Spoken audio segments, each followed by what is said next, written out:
అక్క ఇంకొకటి ఇప్పుడు నార్మల్గా చాలా టెంపుల్స్లో కూడా అంటే ఈ కాలం హిందూస్ ఉన్నదే లైక్ కొంతమంది జెన్సీ కూడా ఎట్లా వెళ్తున్నారంటే లైక్ ప్రాపర్ డ్రెస్ సెన్స్ లేకుండా టెంపుల్స్కి వెళ్తున్నారు.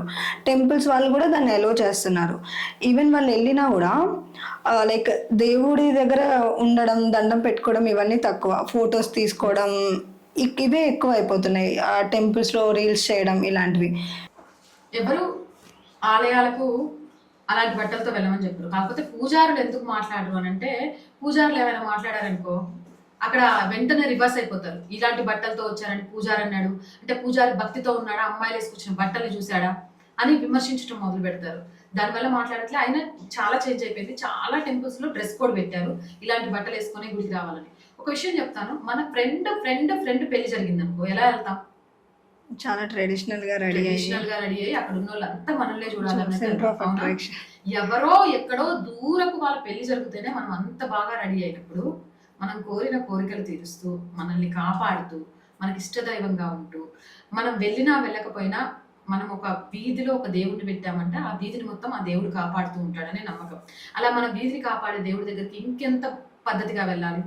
ఆ సంస్కారం ఇంట్లో నేర్పించాలి, ఇంట్లో నుంచి రావాలి, వాళ్ళలో ఉండాలి. ఎక్కడికి ఏ డ్రెస్ వేసుకెళ్ళాలి అనే మినిమం సెన్స్ ఉండాలి. నేను చాలా మందిని చూసిన, దేవుణ్ణి గర్భగుడిలో ఉన్న దేవుణ్ణి అసలు ఫోటోలు వీడియోలు తీయకూడదు, పవిత్రత పోతుంది.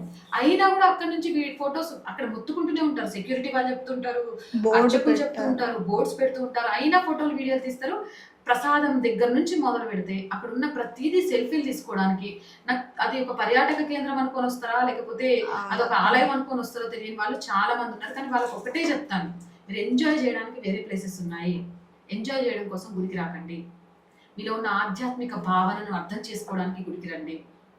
ఆ గుడిలో కాసేపైన ఆ విగ్రహాన్ని చూస్తూ ఆయనలో ఉన్న భక్తి భావాన్ని మీరు నింపుకోవడానికి ఆలయానికి రండి. మీరు ఆలయానికి వస్తున్నారు అంటే పరమ పవిత్రంగా రండి. అక్కడి నుంచి వెళ్ళేదాకా మీ మనస్సు ఏకాగ్రత మొత్తం ఆ స్వామి మీద తప్ప మరోవైపు చింతన లేకుండా ఉండే విధంగా చూసుకొని రండి. అక్క ఇప్పుడు నేనే కొంతమందిని చూశాను, మన హిందువులు చాలామంది నార్మల్గా వేరే మతాల వాళ్ళ స్కూల్స్లో వేసేసి మళ్ళీ వాళ్ళు బాధపడుతూ ఉంటారు అనమాట. మా పిల్లలు అది నేర్చుకోవట్లేదు, ఇది నేర్చుకోవట్లేదు. అసలు అది పేరెంట్స్కి కరెక్టేనంటారా? ఉదాహరణకు మన సక్సెస్ స్కూల్లో మొత్తం నేను చెప్తే విన్నది మొత్తం ముస్లింసే. అక్కడ ఒక 10 మంది తిప్పి కొడితే హిందువుల పిల్లలు ఉన్నారట. అసలు ఎందుకు పంపించాలి?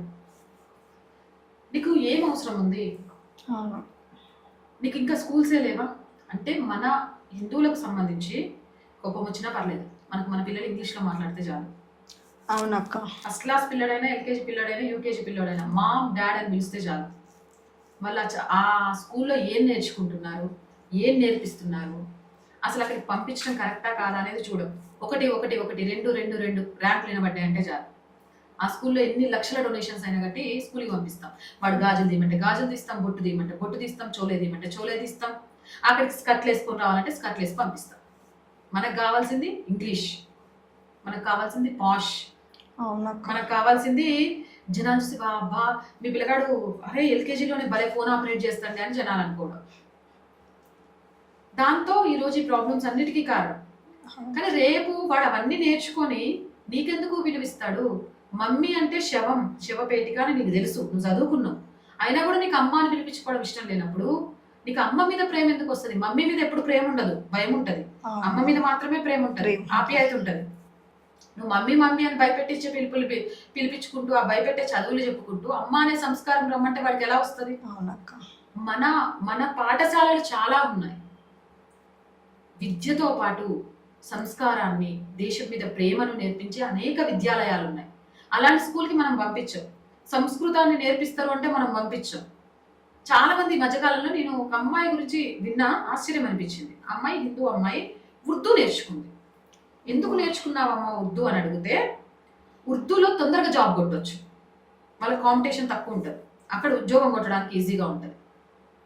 అంటే వీళ్ళకి ఏమైనా డబ్బు సంపాదించాలి, ఉద్యోగం సంపాదించాలి తప్ప నువ్వు కోల్పోతుంది ఏంటి అనేది అర్థం చేసుకోలేకపోతున్నారు.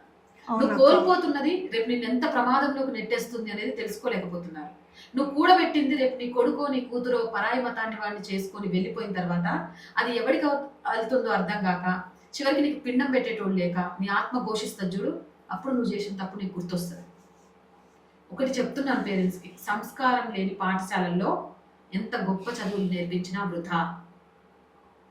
మన చదువులతో పాటు ఇంగ్లీష్ కావాలి, నేను వద్దని చెప్పను, కానీ అది ఎంతవరకు బ్రతుకు తెరువు కోసమే ఇంగ్లీష్ కావాలి తప్ప నీ బ్రతుకు మొత్తం ఇంగ్లీష్కి బానిస కాకూడదు. అక్షర సత్యాలను నేర్చుకునే విధానం మీ పిల్లలకు అలవాటు చేయండి. సంస్కృతం, తెలుగు, మీ మాతృభాష ఏదైతే అది, కన్నడ అయితే కన్నడ, మలయాళం అయితే మలయాళం, నీ మాతృభాషను కూడా నీ పిల్లలకు నేర్పించండి. మాతృభాషను కూడా ప్రేమించడం పిల్లలకు నేర్పించండి. మన సంస్కృతాన్ని నేర్పించండి. మన అలవాట్లు, మన పద్ధతులు ఉన్న స్కూల్స్కి పంపించండి. సరే, మట్టి గాజులు వేసి పంపిస్తే పిల్లలు ఆడుకునేటప్పుడు అవి పగిలి కుచ్చుకుంటాయి. ఓటు కూడా వేయొద్దా? అసలు గాజులు ఎందుకు వేసుకుంటారో అనేది తెలిస్తే కదా. ఈ గాజులు వేసుకోవడం ద్వారా ఇక్కడ ఉన్న నరానికి టచ్ అవ్వడం ద్వారా, ఆ శబ్దం ద్వారా నీ ఆరోగ్యానికి ఎంత మేలు అనే విషయం ఎంతమందికి తెలుసు? కుంకుమ ఎందుకు పెట్టుకుంటారో తెలుసా? తెలిసిన వాడైతే కుంకుమను తీసేసి రమ్మని చెప్పడు. కుంకుమ ఎవరికి నొప్పి వస్తుంది? బొట్టు ఎవరికి నొప్పి వస్తుంది?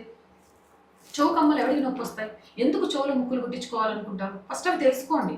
తెలుసుకుంటే అవి వద్దన్న స్కూల్స్కి పంపించడం మీరే మానేస్తారు. మన పద్ధతులు, మన అలవాట్లని ఇష్టం లేని ఏ పాఠశాలలో పంపించినా మీరు మీ పిల్లల్ని బలి చేస్తున్నట్టే, మీరు మీ పిల్లల భవిష్యత్తును నాశనం చేస్తున్నట్టే తప్ప మీ పిల్లలకు ఒక మంచి ఫ్యూచర్ ఇస్తున్నట్టు ఏ మాత్రం కాదు.